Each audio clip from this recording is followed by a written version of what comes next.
Nastase is no stranger to controversy, but the former US and French Open champion reached new heights over the weekend in his capacity as Romanian Fed Cup captain. Prior to the tie with Great Britain, the 70-year-old was heard to be asking his opposite number, Anne Kjothavong, for her room number, made comments about Serena Williams' unborn child, and then he abused Press Association correspondent Eleanor Crooks about the reporting of the incidents. Why are you filming me? Because it's my job. It's your job. You don't have a job. You're stupid. I was put in a very awkward situation and it was uncomfortable for me. It's not what you expect to hear. No woman really should be expected to listen to that and hear that. During the tie's second match between Johanna Konta and Sorana Cîrstea, Nastase got involved in an altercation with the referee, the umpire and the British player, which led to his ejection. What he said directed to both Johanna and myself is not something I'm going to repeat here because it's language that is not appropriate for anyone to speak to any other human.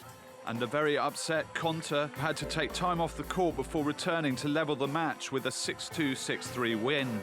Once you promote something like that, it gives courage to a lot of people to think it's okay, and it quite frankly just got out of hand. I've played all over this world. They made me from gypsy to idiot. They were staying like this and doing like this to me.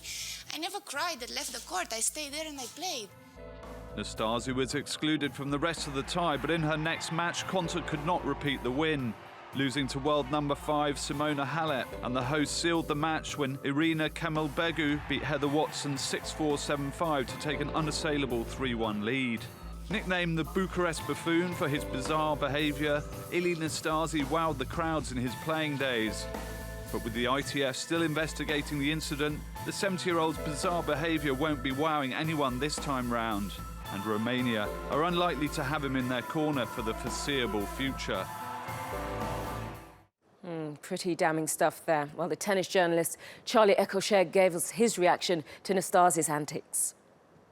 Well, it's the umpire's discretion, and he felt, given what was going on, given the level of aggression that was coming from Nastase, I think as much as the crowd, I think that's quite a key distinction, because she spoke about, and her teammate Begu on the Sunday spoke about the fact that, they've played in hostile environments, and that's just part of team tennis. I think it did go a bit beyond that when you've got the opposition captain behaving in a threatening way as well.